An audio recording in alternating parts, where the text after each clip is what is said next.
다 같이 일어나서 하나님의 말씀 같이 봉독하도록 하겠습니다. 앉으시면서 서로를 향해서 예수님 때문에 행복하십시오라고 인사하도록 하겠습니다. 예수님 때문에 행복한 우리 성도님들 되시기를 바라겠습니다. 질문이라는 거 여러분 좋아하십니까? 싫어하십니까? 자꾸 나한테 물어봐요. 이것 물어보고 저것 질문하고. 한국 사람들은 질문을 그다지 좋아하지 않아요. 어린아이들 질문하면 우리 보통 뭐라고 하죠?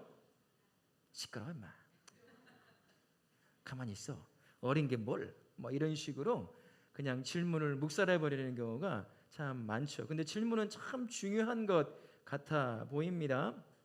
질문을 하면 한 사람의 내면에 가라앉아 있고 숨겨져 있던 그 어떤 것, 남들에게 쉽게 보여주고 싶지 않았던 것이 질문 속에 녹아져 표현될 때가 있어요. 자기가 궁금하고 자기가 문제가 있으니까 애둘러서 표현하기는 하지만 그 질문 안에 자기가 가지고 있는 그 무언가를 표현하게 되어 있다는 거죠. 사회를 두고 질문을 한다면 어떨까요? 사회를 두고 질문을 한다면 사회 가운데 수면 아래 가라앉아서 보이지 않던 사회의 어두운 측면들을 드러내 보일 수 있게 되는 것이 질문이라고 하는 거거든요. 그래서 질문은 굉장히 중요합니다. 교회와 성도에게도요, 질문이라는 것 정말 필요합니다. 설명할 수 있는 게 있고 설명할 수 없는 게 있긴 하지만 그럼에도 불구하고 질문이라고 하는 것은 굉장히 중요하다라는 겁니다. 교회 안에도 성도 안에도 질문을 해야 해결점을 찾을 수 있는 것들이 있는데 잘 안 해요. 왜 그럴까요? 민감한 문제들이 있을 수 있기 때문인 거예요. 그 문제를 질문을 내놓는 즉시 그와 관련된 여러 가지 또 다른 질문들, 답하기 곤란하고 힘든 것들이 자꾸 만들어지니까 질문을 하고 싶지가 않은 거죠. 그 중에 하나, 이 아침에 이런 단어를 쓰는 게 조금은 무겁고 그렇긴 하지만 이런 겁니다. 예수 믿는다고 하는 성도들의 자살의 문제, 목회자의 자살의 문제, 우리는 그거 다루지 않아요. 금기시된 단어가 바로 자살이라고 하는 단어입니다. 어떻게 예수를 믿으면 자살을 할 수 있겠느냐, 이런 말이 나오는 거죠. 하지만 우리 신문에는 잘 나오지는 않지만 많습니다. 적지 않은 성도들이 또 목회자들이 스스로 목숨을 끊는 일들이 많아요. 근데 이런 것을 질문으로 딱 던져내면 이런 질문이 또 나오기 시작하는 거예요. 천국 갔을까요? 천국 가나요? 지옥 가나요? 어떻게 예수 믿는데 자살할 수가 있어요? 그러면은 예수 안 믿었던 거 아닌가요? 이런 여러 가지 질문들. 하나님은 그때 뭐 하고 계셨대요? 여러 가지 질문들이 계속 나오고 그것을 답하기가 힘들고 어려우니까 그냥 침묵하는 거예요. 무거운 단어이기도 하고. 근데 많습니다. 요번에 제가 영상을 하나 봤는데 CBS 방송에서 그 문제를 직접적으로 다루고 있더라고요. 자살하면 끝인가요? 그대로 끝인가요? 라고 하는 제목을 가지고 이제 목회자들과 정신과 의사들이라든지 전문가들과 함께 그 문제를 다루는 것을 볼 수 있습니다. 질문을 하면 그 문제가 원인이 뭔지, 해결점은 뭐가 있을지 찾아낼 가능성이 훨씬 많아집니다. 금기시되고 그 질문하면 불편하고 어려우니까 자꾸 숨겨놓으면 어떻게 될까요? 그 문제 못 찾아요. 그냥 끙끙 앓다가 그렇게 끝나버리게 되는 거죠. 질문을 하기 시작하면 그 문제에 대한 원인, 해결점은 뭐가 있을까? 하나씩 하나씩. 비록 그 과정 가운데는 질문하고 답하는 과정 가운데는 어떻겠습니까? 아프죠. 고통스럽죠. 때로는 수치스럽기까지 할 때도 있을 겁니다만 그 과정을 거쳐나가면 그 누군가가 그 문제로 말미암아 어려울 때 조금이나마 한 발짝 더 도움을 줄 수 있는 계기가 마련된다는 거죠. 질문이라고 하는 건 이렇게 중요합니다. 그래서 누구나 특히 예수 믿는 사람들이라고 한다면 질문을 자주 하고 잘 할 수 있어야 하는 겁니다. 이런 거죠. 나는 잘 살고 있나? 나는 가정 안에서 좋은 아빠요, 좋은 엄마, 좋은 아내요, 좋은 남편으로 세워져 있나? 나의 신앙은 건강한가? 나는 내가 세워진 그 자리에서 선한 영향력을 미치고 있나? 여러분 그런 질문하고 하루를 시작하신 분 계십니까? 아마 질문하지 않을 거예요. 질문하는 순간 나의 연약함이 다 드러나기 때문인 거죠. 그러나 질문을 하면 이런 겁니다. 자기 성찰이 이루어지기 시작을 해요. 질문하기 시작할 때 내 인생을 보기 시작합니다. 질문하기 시작할 때 내가 어떠한 상태에 놓여 있을까라고 하는 그것을 조금이나마 더 발견할 수 있게 되는 거예요. 성도라고 한다면 정말 거울 앞에 서서 한 번씩 스스로에게 질문해 볼 필요가 있습니다. 나는 정말 예수 믿는 사람인가? 예수님이 나에게 진짜 구세주이신가? 이런 남들에게는 예수 믿는다고 직분까지 가지고 있는데 함부로 물어볼 수 없는 그러한 질문들, 하나님 앞에는 얼마든지 물어볼 수 있잖아요. 그런 질문들을 끊임없이 던지고 나의 모습을 발견하고 회개의 자리 또 믿음의 자리를 간구하며 나아갈 수 있어야 한다는 거지요. 오늘 말씀이 중요한 하나의 질문이 등장합니다. 한 사람이 질문을 툭하니 던지는 걸 볼 수가 있어요. 그 질문은 아마 모든 인류가 모든 사람이 태어나서 죽을 때까지 한 번쯤은 스스로 물어봐야 될 질문이라고 할 수가 있지요. 그 한 가지 질문을 던진 사람이 누굽니까? 빌라도 총독입니다. 빌라도 총독이 뭐라고 질문하죠? 진리가 무엇이냐? 라고 질문을 던집니다. 여러분 생각하시기에 진리가 뭘까요? 요한복음과 복음서에서 진리를 아주 간단하게 우리에게 가르쳐 주는데요. 진리는 예수님 자체가 바로 진리다라는 것을 가르쳐 줍니다. 말씀 구절을 한번 보실 텐데요. 요한복음 8장 23절 말씀에 이런 말씀이 있습니다. 같이 한번 읽습니다. 너희는 아래에서 났고 나는 위에서 났으며 너희는 이 세상에 속하였고 나는 이 세상에 속하지 아니하였느니라. 우리 예수님은 어디에 속한 분이시라고요? 하나님의 나라에 속하신 분이십니다. 누구도 이 땅에 몸을 입고 살아가는 존재는 피조된 모든 피조물은 하늘나라에 속할 수가 없어요. 근데 우리 예수님은 영원하신 하나님이 통치하는 하늘나라에 속하신 분이다 라는 것을 얘기하고 요한복음 3장 13절 말씀에 이런 말씀이 있습니다. 같이 읽습니다.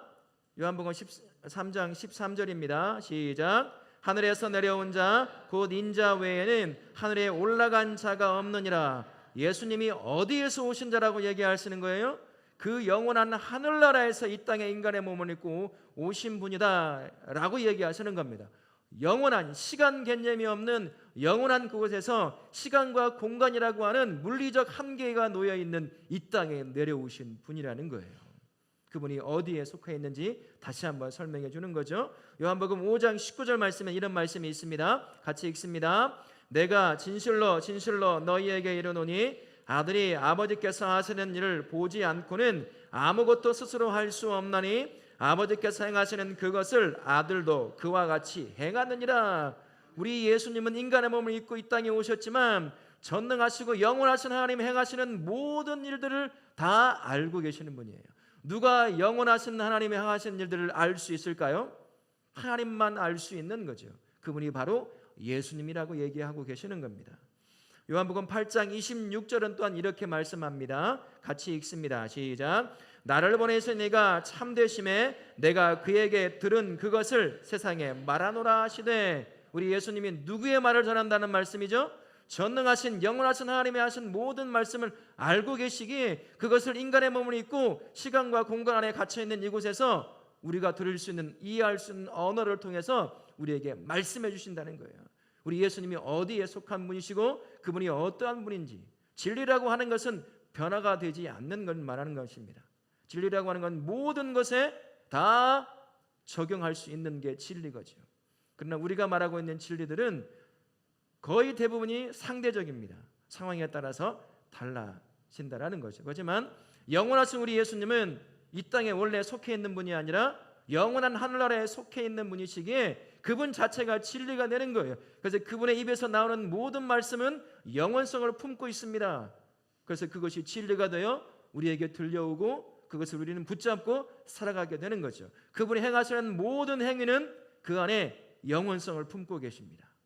우리랑 똑같은 것을 결정한다고 하더라도 누가 그것을 행하느냐가 중요한 것이기에 그 모든 것이 다 진리를 반영하는 행위가 된다라는 거죠. 그래서 요한 사도가 요한복음을 통해서 진리를 말할 때는 누구를 말하는 것이라고요? 예수님 그분 자체를 진리라고 이야기하는 겁니다. 오늘 그 진리 되신 예수님을 향해서 진리가 뭐냐라고 빌라도가 당돌하게 질문을 던져내는 거죠.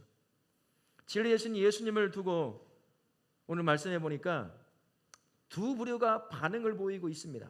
28절부터 33절까지 유대의 종교, 정치 지도자들이 진리이신 예수님을 앞에 두고 무언가를 반응을 보이고 있는 거죠. 예수님을 이들이 어떻게 하는지 아십니까? 고발을 해요. 범법자로 만들어서 로마 법정에 고발을 해댑니다. 고발이라는 단어가 어떤 의미를 품고 있냐면 내 마음에 들지 않는 것, 내가 생각하기에 좋지 않게 여기는 것, 그것을 행한 사람들을 고발한다고 얘기하는 겁니다. 근데 예수님을 범법자로 만들어서 유대 법정이 아닌 로마 법정에 고발을 해야 되는 거죠. 예수님을 말이죠. 그리고 나서 이렇게 이야기합니다.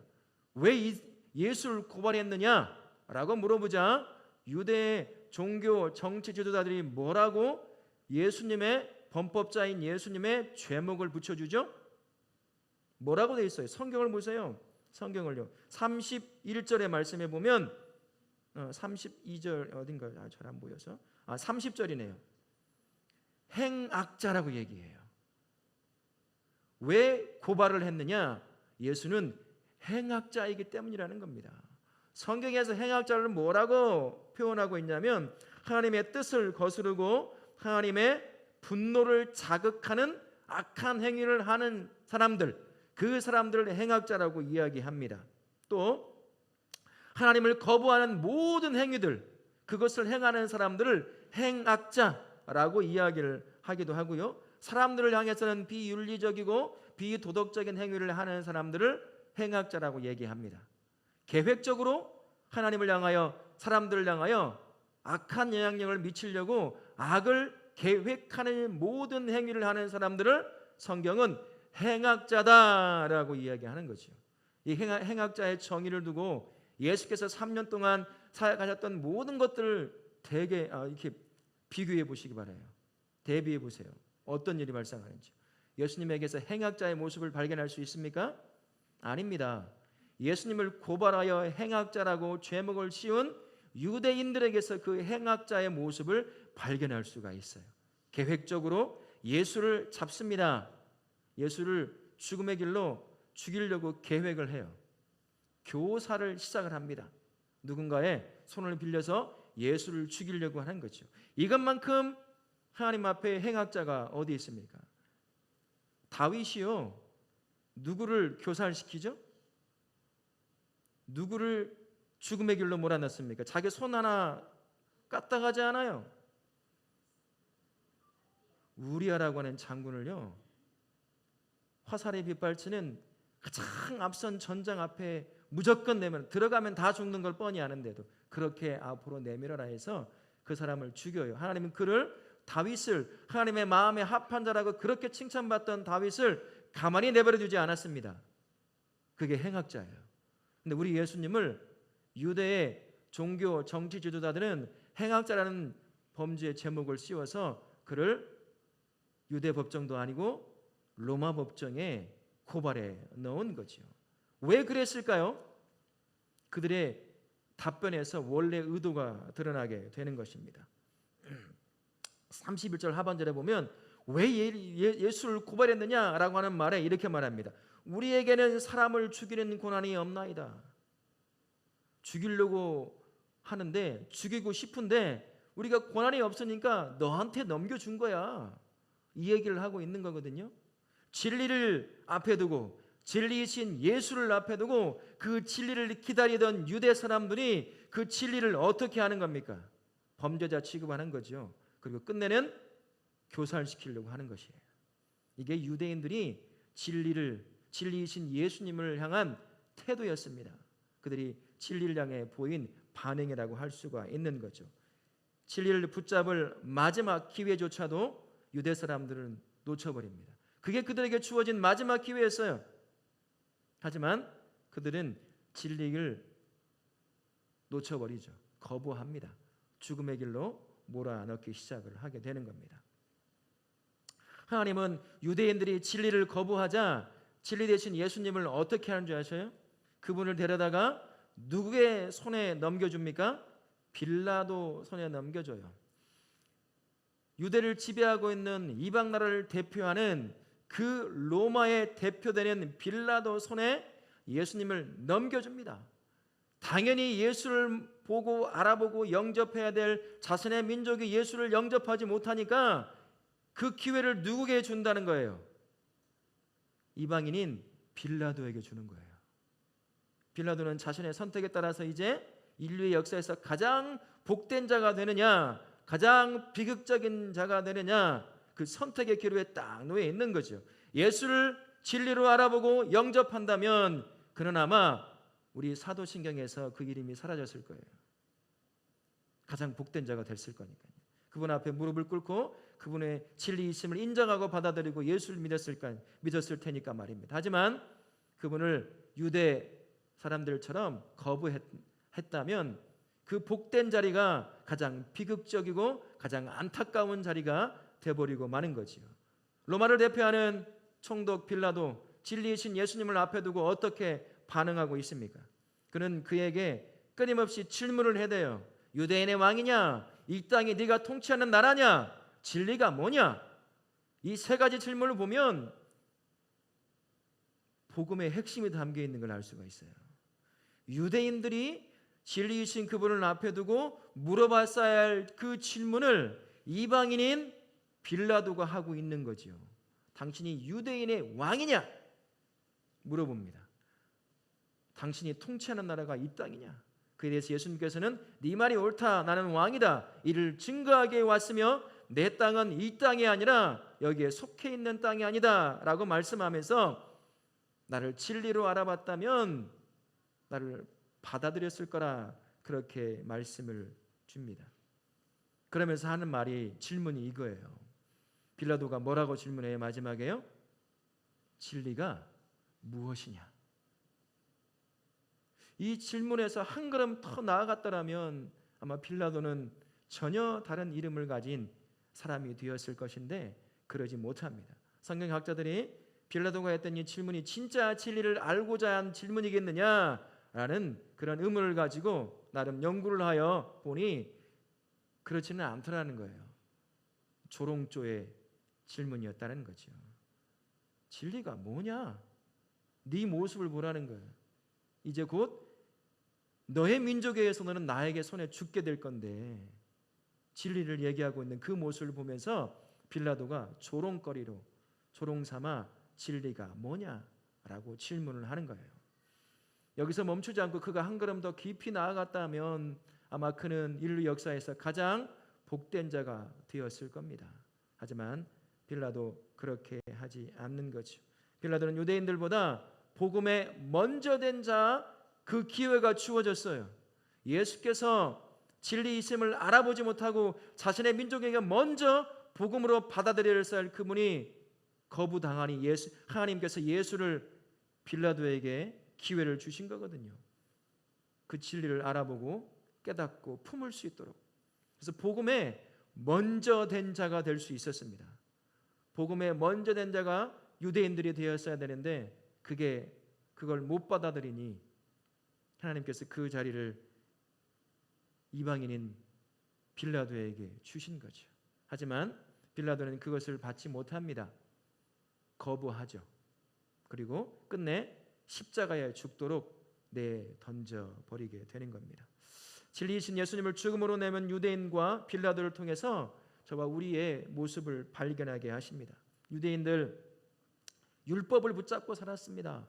그런데 율법의 형식, 전통이라고 하는 형식에 매몰되어 살던 사람들이 유대의 사람들이었어요. 유대인들만큼 복받은 민족이 없었습니다. 가장 먼저 살아계신 하나님이 유대 민족을 선택하시고 그의 선택된 민족으로 삼아내셨습니다. 그리고 그들에게 자신의 마음, 인류를 향한 모든 피조물들을 향한 구원코자 하시는 그 마음이 담겨져 있는 율법과 선지자들의 예언의 말씀을 유대인들에게 먼저 주셨어요. 먼저 가장 접하게 하셨다는 거죠. 그래서 선민이잖아요. 가장 복받은 민족들 중에서 가장 복받은 민족이 유대 민족이었다는 겁니다. 그래서 얼마나 그 자부심이 강했던지 이방의 민족들은 눈에 들어오지도 않아요. 그들을 개, 돼지 취급할 정도가 되었으니까요. 이 정도 복받은 민족이라고 한다면 예수님이 딱 오셨을 때 여러분 알아봐야 되는 거 아니에요? 영접해야 되는 거 아니겠습니까? 그런데 유대 땅에서 아기 예수가 태어났을 때 가장 먼저 발견한 사람이 누굴까요? 가장 먼저 예수의 태어남을 알게 된 사람들이 누구였을까요? 유대 민족에 아무도 없었어요. 누가 먼저 알았을까요? 이방의 우상들을 섬기는 그 사람들이 알아보고 그 먼 거리를 쫓아 아기 예수를 앞에 경배하러 왔습니다. 목자들은 천사가 나타나 겨우 알려주니 그제서 몇 명의 목자들만 예수의 태어나심을 알았습니다. 예수를 기다리고 메시아를 기다리고 진리를 기다리는 그 땅에 그 민족에 예수님을 예언하는 율법과 선지자들의 말씀을 머릿속에 달달달 외우고 눈 감고도 양피지에 그 말씀을 적어낼 수 있는 그 유대의 사람들이 예수의 오심 기다리고 있던 그분이 오셨는데도 불구하고 알아보지도 못할 뿐만 아니라 그분을 영접하지도 못했습니다. 준비가 하나도 안 돼 있었던 거지요. 예수를 기다리는 그 기간 동안, 진리를 기다리는 그 기간 동안 이들에게 어떤 일이 발생하게 된 거예요. 빌라도는 어떻습니까? 그에게 누구에게도 주어지지 않는 진리를 붙잡을 기회가 딱하니 주어졌잖아요. 가만히 앉아서 그 최고의 복을 누릴 수 있는 기회가 그분에게 그에게 주어지게 된 거 아니겠습니까? 근데 빌라도에게도 한 가지 문제가 있었죠. 그에게도 진리를 받을 준비가 되어 있지 않았던 겁니다. 온 인류가 기다리던 진리를 바로 앞에 두고서도 빌라도 그를 영접하지 못합니다. 신문을 위해서 여러 정보들을 아마 들었을 거예요. 문서를 통해서 아니면 소문들을 통해서 예수가 가르쳤던 말씀이 뭐고 그분이 일으켰던 기적들이 어떤 기적들이 있는지 이것저것 전부 다 미리 들어서 다 알고 있었을 겁니다. 그래서 묻는 거예요. 그냥 그래서 유대인의 왕이냐? 네 나라가 어떤 나라냐? 진리가 뭐냐? 묻고 하는 거죠. 그분이 가르친 말씀과 그분이 일으킨 기적과 이적들에 대한 소문들을 다 들었기 때문이죠. 빌라도도 예수가 보통 사람이 아닌 걸 알고 있었던 겁니다. 그다음 그 이상으로 더 깊이 들어갔어야죠. 그런 의미에서 조롱 섞인 질문이기는 하지만 진리가 뭐냐고 그렇게 물어볼 수도 있었던 것이기도 하고요. 빌라도에게도 어떤 일이 발생한 겁니다. 내면에 진리를 앞에 두고 그걸 못 잡는다는 건 있을 수 없는 일이니까 말이죠. 유대인들도 그렇고 빌라도도 그렇고 진리를 앞에 두고 그들의 삶에 있어서는 안 될 것들이 일어나기 시작한 거지요. 유대인들에게는 어떤 일이 있었을까요? 율법이 주어지고 선지자들의 예언의 말씀이 주어졌을 때 수백 년 동안 기다렸던 메시아를 바라보면서도 불구하고 진리를 바라보면서도 불구하고 왜 유대인들은 기다리던 그분을 알아보지 못하고 영접하지 못했을까요? 두 가지의 큰 실수를 그들은 저지르게 된 겁니다. 종교적 전통에 매여 살았어요. 압도되어 있었습니다. 율법을 지켜내고 그들이 장로들을 통해서 만들어진 전통을 지켜내는 일들에 매몰되어 살아갔어요. 겉으로 보여지는 율법을 지켜내는 그 일에 말입니다. 유대의 종교 정치 지도자들은 율법을 600개가 넘게 쪼갰어요. 쪼개서 사람들을 그 안에 가두어 놓았습니다. 이대로 지키고 살아야 하나님을 잘 믿는 거야. 그래야 구원을 얻는 거야. 스스로도 마찬가지고요. 하지만 지켜낼 사람이 아무도 없죠. 그렇게 지켜내는 그것에 매몰되어 살다 보니 막상 율법의 예언이요, 율법의 완성이시며 선지자들의 예언의 말씀에 실체이신 진리요 메시아인 예수가 딱 나타났는데 종교적 전통에 눈이 가려지다 보니까 그분을 알아보지 못하는 거예요.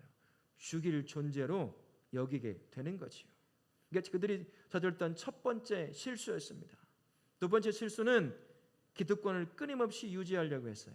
특히 유대의 종교 지도자들은 말이죠. 그들은 유대인들에게 정말 존경받는 사람들이었습니다. 율법을 지키려고 몸부림쳐요. 뒤에서 보이지 않는 곳에서는 지키지 못하는 연약함이 있을지언정 그들 앞에서는 어떤 시기든 지켜내려고 애를 쓰던 사람들이 유대의 그런 사람들이었습니다. 그래서 사람들에게 존경을 한 몸에 받던 사람들이었어요. 그런데 예수가 등장하면서 모든 사람의 눈과 마음이 어디를 향해 흘러가고 있었습니까? 예수를 향해 다 빼앗기기 시작하는 거죠. 그들이 누렸던 기득권이 흔들리기 시작하는 거예요. 마음에 미움이 생기기 시작하는 거죠. 그래서 그게 하나님 보셨을 때 옳은 것인 건 중요하지 않아요. 내 마음에 드냐 안 드냐가 중요하게 된 것입니다. 그런데 이들은 예수가 가르치는 것, 그분이 행하시는 기적과 이적들이 하나도 마음에 들지 않는 거예요. 그들이 진짜 메시아를 기다렸다고 한다면 머릿속에 달달달 외워져 있는 율법을 통해 그분을 만나 나눠 써야죠. 토의를 했어야죠. 질문을 끊임없이 던져냈어야죠. 당신이 진짜 메시아인가? 니고데모처럼 어떻게 해야 영생을 얻을 수 있는가? 끊임없이 질문을 했어야 되지만 이 기득권을 빼앗기는 것에 눈이 돌아가 버린 겁니다. 그래서 진리를 앞에 두고도 그분을 알아보지 못한 거예요. 끝내 그를 죽음의 길로 몰아넣게 되는 거죠. 빌라도는 어떻습니까? 진리를 앞에 두고 비록 진리가 뭐냐고 질문 정도는 할 수 있었겠지만 그러나 그의 마음에도요 정치 권력에 대한 마음이 있었습니다. 그를 평가하는 여러 역사학자들의 평가가 있는데 돈 좋아하고 권력 좋아하고 포악하기 그지없던 사람이라고 이야기합니다. 조금만 문제가 있어도 학살을 일삼는 사람이었다는 거죠. 한 번에 이런 일이 있었다고 그래요. 예루살렘 성에 로마의 황제가 그려져 있는 깃발을 가지고 꽂아 놓은 거죠. 그럼 유대 민족이 난리가 난 겁니다. 당장 깃발을 빼라고. 그런데 그 사람이 그 식민지의 사람들이 외친다고 듣겠어요? 고소한 거죠. 그러니 반란을 일으킨 거예요. 밀란을 일으킨 겁니다. 잔인하게 다 학살을 했지만 이 사람들이 우리 한민족처럼 유대 사람들이 너 죽기 아니면 나 죽기라고 그렇게 몰아붙이는 거예요.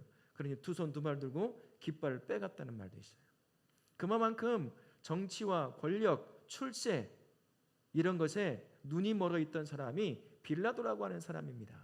그의 마음에 그게 들어가 있었던 거예요. 진리를 물을 수 있는 입술은 가지고 있었지만 그 내면에는 정치 권력에 대한 야망이 있었던 거죠. 예수를 풀어주면 어떤 일이 발생할 것 같았습니까? 밀란이 일어나게 돼 있어요. 밀란이 일어나면 총독으로 파송된 그가 본국으로 송환을 당합니다. 황제 앞에 서서 죽음을 당하던 파면되든 그가 꿈꾸던 모든 것들이 한순간에 날아가 버릴 수 있는 거예요. 그러니 그 마음에 진리가 보이겠습니까? 이 마음에 다른 것이 채워져 있는데요. 그건 놓치고 싶지 않은데요. 그러니 진리를 눈앞에 보고 진리가 뭐냐? 물론 조롱 섞인 질문이긴 하지만 그렇게 물어봤음에도 불구하고 그 진리이신 그분을 붙잡지 않아요. 그냥 십자가로 내몰아 버립니다. 이게 빌라도가 가지고 있던 거예요. 진리이신 예수님 앞에 살던 유대인들과 빌라도의 반응을 통해 하나님은 우리에게 이렇게 묻습니다. 진리이신 예수님을 믿어도 그것만은 안 돼라고 하는 내 것이 무엇이냐? 네 마음에 가지고 있는, 네 삶에 가지고 있는, 너 예수 믿는다고 말하는데 내가 예수님을 믿어도 이것만은 나 포기 못합니다. 하나님 이건 내 거니까 건들지 마세요 라고 하는 것, 그게 뭐냐고 묻는 것이에요. 유대인들에게는 전통이었습니다. 율법을 지켜내는 것이었고 기득권이었어요. 빌라도에게는 무엇이었습니까? 정치 권력이었습니다. 진리를 앞에 두고도 그것이 진리보다 더 중요한 것, 내 것이에요. 가장 소중한 것, 포기할 수 없는 것. 아무리 예수를 믿어도 이것만 딱 걸리면 믿음은 온데간데 없어지는 거예요. 여러분 그거 있죠? 머릿속에 떠오르는 거 있죠? 내 생각, 내 경험, 내 지식, 내 자식, 내 돈, 무엇이든 예수님과 바꿀 수 있는 그것, 그게 뭐냐고 우리에게 지금 묻고 계십니다. 진리를 앞에 두고 유대인들도 그렇고 빌라도도 그렇고 가장 복된 민족이요 가장 복된 사람으로 세워질 수 있을 그 절호의 기회를 놓치게 만든 것, 그게 내 것을 가지고 있었기 때문이에요.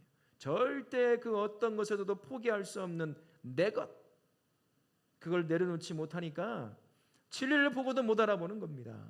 진리를 보고도 붙잡지 못하는 거죠.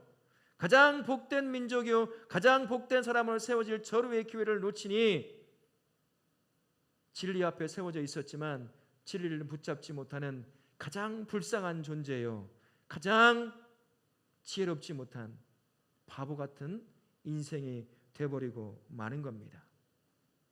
진리이신 예수님을 잡지 못하게 하는 그 내 것을 내려놓을 때 그제서야 진리이신 예수님을 붙잡고 그분과 삶을 온전히 동행할 수가 있습니다.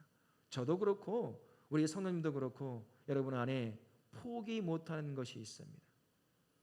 아무리 내가 예수님 믿고 목사가 되었고 장로가 되고 권사가 되고 안수집사가 되었어도 내 안에 그것만 건들면 포기 못하는 게 있어요. 그거 여러분 내려놓으셔야 돼요. 저도 마찬가지고 그거 포기하지 않으면 진리를 붙잡을 기회가 우리에게서도 사라질 수 있습니다.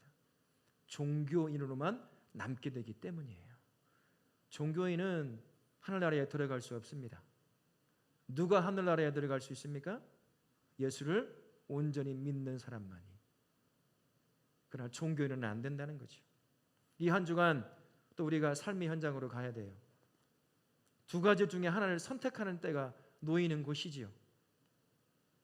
진리이신 예수님을 붙잡을 거냐, 아니면 내 것, 아직도 포기하지 못한 그 내 것, 남들의 말하기는 쉽지 않은 그것, 또 그것을 붙잡고 살 것이냐, 그것이 끊임없이 반복되어 내 삶에서 일어나는 그 삶의 현장에 또 우리가 들어가게 돼요.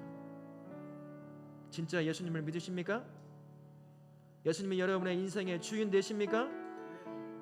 그분이 아니다라고 하면 내려놓으시겠습니까? 아멘이 없네요. 아직도 내 것이 안에 틀어박혀 있다는 거죠. 저도 마찬가지고요. 그러니 예수와 동행하는 삶이 하나도 즐겁지가 않아요. 역사도 경험이 없는 거죠. 기회는 언제나 주어지지 않아요. 빌라도 다시는 그 기회 없었습니다. 유대인들 지금도 기회 얻지 못해요. 여러분, 하나님이 주시는 진리를 붙잡고 살 수 있는 기회가 또 우리에게 주셨습니다. 그런데 끊임없이 그 진리를 붙잡지 못하게 만드는 내 것, 이것만은 안 돼. 내가 아무리 목사라고 해도 이것만은 절대 포기할 수 없어. 그건 내려놓아야 된다는 거죠. 이 한 주간 여러분 마음속에 있는 그것, 절대 어떤 상황에도 포기하지 못하는 그것, 저는 그게 무엇인지 모릅니다만 그것이 있어요. 그래야 하나님과의 인격적인 관계가 회복되고 그분과 동행할 수 있습니다. 이 한 주간 5일 동안 우리가 특세를 가져요. 깨졌던 하나님과의 관계를 회복하자 하는 그런 주제 아래 함께 말씀을 나누고 기도의 자리로 나아가게 됩니다. 혹시나 내 것 때문에 진리이신 그분을 못 잡고 동행하지 못하는 그러한 삶, 관계가 깨진 삶이 있다고 한다면 5일간의 기도의 시간들을 통해서 발견하고 그것들을 내려놓고 회개하며 깨졌던 하나님과 관계가 회복되고 그러므로 말미암아 내 것이 진리를 붙잡는 것, 그것을 방해하지 못하게 하는 그러한 5일간의 시간들을 통해서 그 어느 때보다도 하나님과의 깊은 관계가 회복되는 복된 그런 한 주가 되실 수 있기를 예수님의 이름으로 축원합니다. 아멘.